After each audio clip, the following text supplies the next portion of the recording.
Yo tout le monde, c'est Paxim, on se retrouve pour une nouvelle vidéo, donc l'épopée des decks 8. Donc ça va être une vidéo pour mon nouveau deck, Bête Phantom Mecha. Et oui, j'ai enfin réussi à compléter ce deck, ça m'a mis beaucoup de temps, et encore il est vraiment pas du tout complet. Donc déjà il faut que vous sachiez que l'effet principal des Bêtes Phantom Mecha, c'est invocation de jetons. Ils peuvent pas être détruits au combat tant qu'il y a un jeton. Et leur niveau augmente de tous les niveaux des jetons. Admettons, on prend le Amstrad que vous voyez, et niveau 3. Son effet, c'est que quand il est invoqué par invocation flip, on invoque 2 jetons de niveau 3. On associe le niveau des 2 jetons à celui de Amstrad, ça donne un niveau 9. Donc voilà, je pense que c'est assez clair. On va commencer donc avec les monstres. Comme vous l'avez vu, donc 2 Amstrad, carte obligatoire dans ce deck. Je vous ai lu son effet. Bon moteur d'invocation de jetons et je pense une des cartes maîtresses du deck.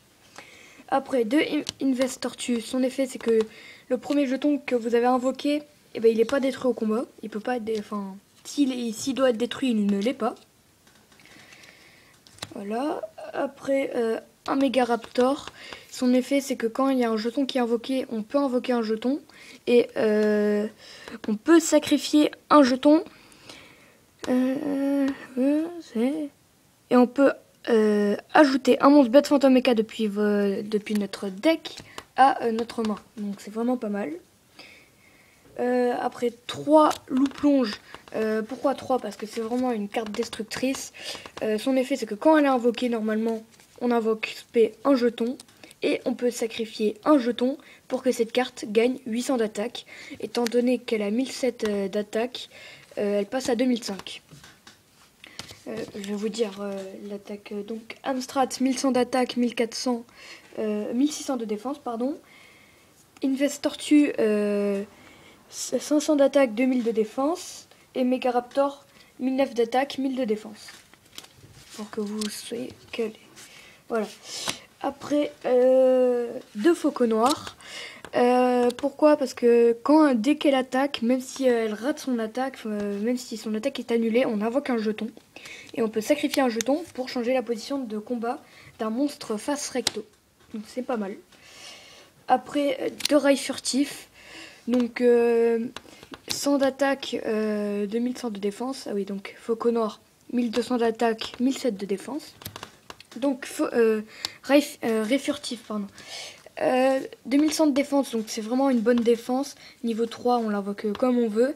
Donc ça peut bien protéger. Son effet, c'est que quand elle inflige des dégâts à votre adversaire, pardon, voilà, je suis perdu. Quand elle inflige des dégâts à votre adversaire, on invoque un jeton, on peut sacrifier un jeton pour détruire une carte magique au piège face recto. Le seul inconvénient, c'est qu'elle a que 100 d'attaque, elle ne peut pas attaquer directement, donc c'est un peu chaud. Mais ça peut être pratique. Après, 2 Lightning. Alors pourquoi 2? Parce que c'est vraiment 2 bonnes cartes. Donc vous l'aurez compris, avec forcément un Tempest. L'effet de Lightning, c'est qu'on peut défausser un monstre, soit de type vent ou de type dragon, avec de votre main au cimetière, pour invoquer un Tempest. Et Tempest niveau 7. Donc c'est vraiment parfait. Vous l'invoquez, en plus c'est une invocation spé. Vous invoquez, admettons, un loup plonge. Vous utilisez son effet, vous invoquez un jeton, loup plonge passe niveau 7. X6, vous faites Dracosac, etc. etc. Donc il m'en faut de toute façon, je vais le dire à la fin de la vidéo, les cartes que je recherche.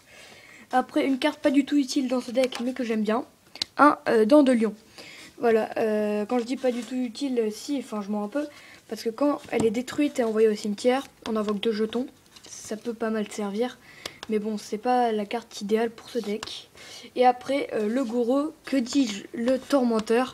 Donc vous l'aurez compris, Obélisque, le tourmenteur. Vraiment une carte destructrice, super facile à invoquer dans ce deck. Je peux vous le dire parce que j'ai fait pas mal de matchs, de duels avec ce deck. J'ai vraiment pas mal, j'ai réussi à l'invoquer beaucoup de fois en quelques duels. Voilà. Donc en plus, vous sacrifiez deux monstres, vous détruisez tout. On passe aux cartes magiques. Donc, de décollage d'urgence, vraiment une carte très utile. Son effet, c'est que quand l'adversaire a plus de monstres que vous sur le terrain, vos jetons ne sont pas comptés comme des monstres. Vous pouvez sacrifier tous vos jetons sur le terrain pour invoquer un nombre de monstres bêtes fantômes mecha depuis votre deck au nombre de jetons sacrifiés. Et durant la phase, mélangez-les dans le deck. Vous ne pouvez activer qu'un décollage d'urgence par tour. Donc c'est le seul inconvénient. Par contre, ce qui est vraiment super, c'est que vous utilisez cet effet et après vous pouvez faire une Xyz. Donc pas besoin d'utiliser l'inconvénient de cette carte. Après, deux pots de dualité. Bon moteur de pioche, vous piochez 3 cartes, vous en choisissez une et vous remettez les deux autres dans le deck. Donc ça peut vraiment servir. Un Monster Reborn classique. Je vous dis pas son effet, vous le connaissez tous. Un Violent Orage peut toujours servir. Mais c'est un peu un inconvénient aussi, mais ça peut toujours servir. Trou Noir, carte habituelle. Un Livre de la Lune, vraiment utile. Vous pouvez même l'utiliser sur votre Amstrad. Du coup, vous le remettez en position de défense face verso. Vous faites son effet flip, on va dire. Donc vous le retournez face recto, vous invoquez 2 jetons, et c'est vraiment pas mal. Après, 2 contrôleurs d'ennemis, classique aussi pour les decks. Un Vortex foudroyant, peut toujours servir, vous défaussez une carte, vous pétez tout sur le terrain de votre adversaire au niveau des monstres. Un bouc émissaire, pas vraiment utile, mais quelquefois peut servir. Vous invoquez 4 jetons moutons de niveau 4, type bête, terre, niveau 1, pardon. Attaque 0, défense 0. Ils peuvent pas être sacrifiés au combat. Ils peuvent pas être sacrifiés, oui. Donc c'est le seul inconvénient. Après, une hache du désespoir j'ai mis pour reper l'attaque de mes monstres, notamment Rail Furtif ou encore Amstrad. Et une nouvelle carte, Roquette auto-guidée, que j'ai eu dans un Battle Pack 2, dans un Booster Battle Pack 2. Son effet, je vais essayer de faire vite. Lorsque le monstre équipé attaque, donc c'est une carte d'équipement, lorsque le monstre équipé attaque, il ne peut pas être détruit au combat. Ça, c'est déjà bien. À la fin de la dommage step, si le monstre équipé a attaqué, jusqu'à la end phase, la cible de l'attaque perd une attaque égale à l'attaque du monstre. Donc en clair, c'est vraiment destructeur. Si le mec il a un gros monstre, admettons il est, je sais pas, je dis n'importe quoi. Il a un numéro 107, 3000, vous l'attaquez avec, je sais pas, vous mettez un loup-plonge qui a utilisé son effet, donc qui attaque à 2005. Vous l'équipez de ça, il perd 2005. Le numéro 107 perd 2005, il attaque à 500 et vous le pétez avec un autre monstre. Donc ça peut vraiment servir. Bon, on passe aux cartes pièges. Un coup de tonneau, et il m'en faudra un troisième. Donc son effet, c'est que lorsqu'une carte magique ou piège ou un effet de monstre est activé, sacrifiez tous les jetons bêtes fantôme mecha que vous contrôlez, annulez l'activation et si vous le faites, détruisez-la. Détruisez la carte en fait, qui a été activée. Donc c'est vraiment pas mal. Après, 3 recharges aériennes. Son effet, c'est que une fois par tour, on peut invoquer un jeton de niveau 3, mais durant la phase de chaque joueur, sacrifier un jeton ou un monstre bête fantôme, ou on doit renvoyer cette carte au cimetière. C'est le seul inconvénient, mais ça peut vraiment sortir de mauvaises situations. Donc après, une trappe sans fond, un classique. Un appel de la Trentée, aussi un classique. Une nouvelle carte, c'est une compétence de percée. Je vais vous lire son effet. Donc, ciblez un monstre à effet face recto contrôlé par votre adversaire. Jusqu'à la fin de ce tour, annulez les effets du monstre face recto de votre adversaire.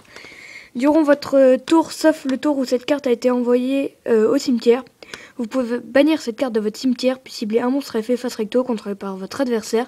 Jusqu'à la end phase, ces effets sont annulés. Donc, ça annule les effets du monstre. Enfin, c'est vraiment une bonne carte. Et pour finir, pioche de défense, qui peut toujours servir.